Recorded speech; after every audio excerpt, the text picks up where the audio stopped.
uit de kast gehaald. Bulan Maret 2018, untuk pertama kalinya Erik ten Hag melihat permainan Mason Mount. Saat itu Ajax bertandang ke markas Vitesse Arnhem, klub di mana Mason Mount jadi pemain pinjaman. Tendangan bebas Mount di menit ke-69 menginisiasi lahirnya gol ketiga Vitesse. Di laga itu Ajax harus pulang dengan menelan kekalahan 3-2. Erik ten Hag sendiri tertarik dengan penampilan Mason Mount di musim pertamanya. Mount yang saat itu berusia 18 tahun mencatatkan torehan gol yang impresif untuk Vitesse, 14 gol dan 10 assist. Semenjak saat itu Erik ten Hag mencoba merekrut Mount untuk bermain di Ajax. Namun suratan takdir baru mempertemukan keduanya di Carrington, Manchester. Diboyong dari Chelsea dengan bandrol harga 60 juta euro, Mason Mount sebenarnya bukan pemain yang terlalu spesial, apalagi sampai bisa mewarisi nomor keramat. Dilihat dari capaian statistiknya di 1 tahun terakhir penampilannya bersama Chelsea, Mount tidak jauh lebih baik dari Christian Eriksen, yang juga menempati posisi yang sama, yaitu attacking midfield atau central midfield. Dari data yang dikumpulkan FBref, beberapa aspek membuat Eriksen lebih unggul dibandingkan Mason Mount. Di sini terlihat Eriksen melakukan passes attempted sebanyak 68,9 di sepanjang laga, sedangkan Mason Mount hanya 45,24. Tingkat keberhasilan passing Eriksen juga lebih baik dibandingkan Mount. Pass completion Eriksen mencapai 81%, sedangkan Mount hanya 76,4%. Di aspek yang lain yaitu progressive passes, Eriksen mencatatkan 7,81 passing per 90 menit laga, sedangkan Mason Mount mencatatkan progressive passes 5,95 per 90 menit laga. Dari angka-angka itu, zona taktik menyimpulkan skill yang dimiliki oleh Christian Eriksen lebih baik dibandingkan Mason Mount. Eriksen juga menyumbangkan kontribusi serangan yang lebih baik dibandingkan Mount. Lalu apa sebenarnya kelebihan yang dimiliki oleh seorang Mason Mount? Perlu diingat, data tadi adalah data 1 tahun terakhir penampilan Mason Mount dan Christian Eriksen. Dengan kata lain, Mason Mount bermain saat Chelsea dilatih oleh Graham Potter, dan selanjutnya oleh Frank Lampard untuk yang kedua kalinya. Sebelumnya saat masih dilatih Thomas Tuchel, Mason Mount menunjukkan penampilan terbaiknya selama 5 musim terakhir.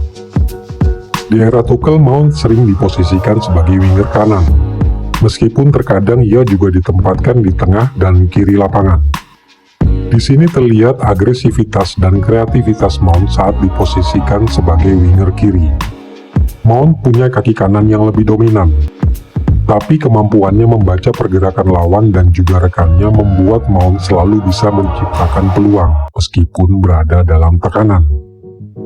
Mason Mount punya 2 modal penting untuk bermain sebagai winger, yaitu work rate dan agresivitas. Ini berarti Mason Mount punya kelebihan di aspek versatility dibandingkan Eriksen yang oleh Erik ten Hag seringkali hanya diplot untuk bermain di area tengah. Work rate dan agresivitas juga tidak ditinggalkan oleh Mason Mount kalau ia diposisikan di tengah. Kombinasi visi dan kemampuan scanning yang baik membuat Mount bisa membaca serta membuka ruang bagi rekan-rekannya. Di sini terlihat bagaimana Mount melakukan quick scanning dan melepaskan trupas siap saji yang langsung dimanfaatkan dengan baik oleh rekannya.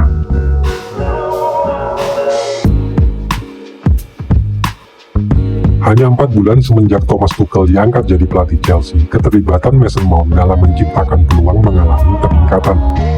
Data yang dikumpulkan Opta ini menunjukkan Mount menempati peringkat kedua setelah Bruno Fernandes dalam hal keterlibatannya dalam menciptakan peluang. Dari grafik ini juga terlihat Mount menjadi pemain Chelsea yang paling banyak memberikan kontribusi bagi serangan. Di area pertahanan lawan, Mount bukan hanya sanggup memberikan assist bagi rekan-rekannya, tapi juga bisa mencetak gol kalau ada kesempatan. Saat Chelsea dilatih Frank Lampard untuk pertama kalinya dan saat masih dilatih Thomas Tuchel, Mason Mount tidak jarang diplot sebagai pemain nomor 10, yang bisa datang tiba-tiba dari belakang untuk mencetak gol. Jika Erik ten Hag menempatkan Mount sebagai pemain nomor 10, kemampuan positioningnya yang baik akan sangat menunjang tugasnya. Inilah perbedaan penting yang membuat Mount lebih unggul dibandingkan Christian Eriksen.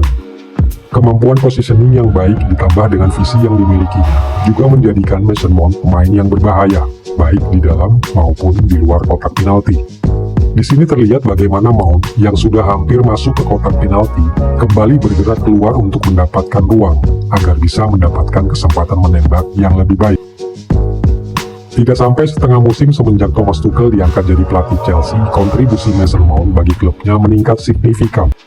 Data yang dikumpulkan Opta ini menunjukkan Mason Mount memberikan expected assist dan expected goal paling banyak di antara rekan-rekannya. Saat ini pemain tengah yang sanggup mencetak gol sangat dibutuhkan oleh Manchester United. Pasalnya di 2 musim terakhir Marcus Rashford dan kawan-kawan belum bisa memberikan sumbangsi gol yang impresif. Jika diberikan kesempatan, Mason Mount bisa menutupi kekurangan itu. Di samping itu, jika Manchester United berhasil mendapatkan striker baru, Mason Mount dan Bruno Fernandes bisa berbagi tanggung jawab dalam mensuplai assist untuk striker mereka. Dari sisi defensif, Mason Mount juga punya kemampuan memberikan pressing bagi lawan. Beberapa bulan semenjak Tuchel diangkat jadi pelatih Chelsea, klub tersebut menjadi klub yang paling tinggi dalam melakukan pressing bagi lawan.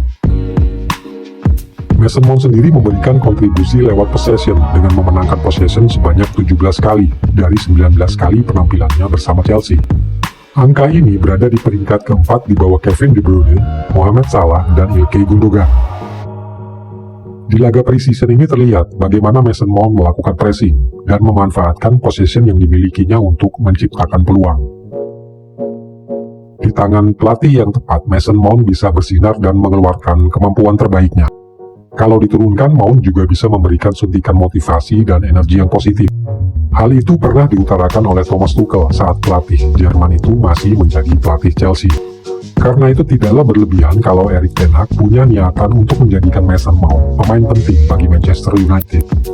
Apalagi di musim 2023-2024 ini, Manchester United bermain di 3 kompetisi domestik dan di ajang Champions. Rotasi pemain tentu sangat dibutuhkan demi menjaga kebugaran fisik pemain maupun untuk beradaptasi dengan pemain lawan. Pemain versatile yang punya visi dan kemampuan positioning yang baik serta sanggup mencetak gol sangat dibutuhkan Manchester United. Dan semua kelebihan itu dimiliki oleh Mason Mount.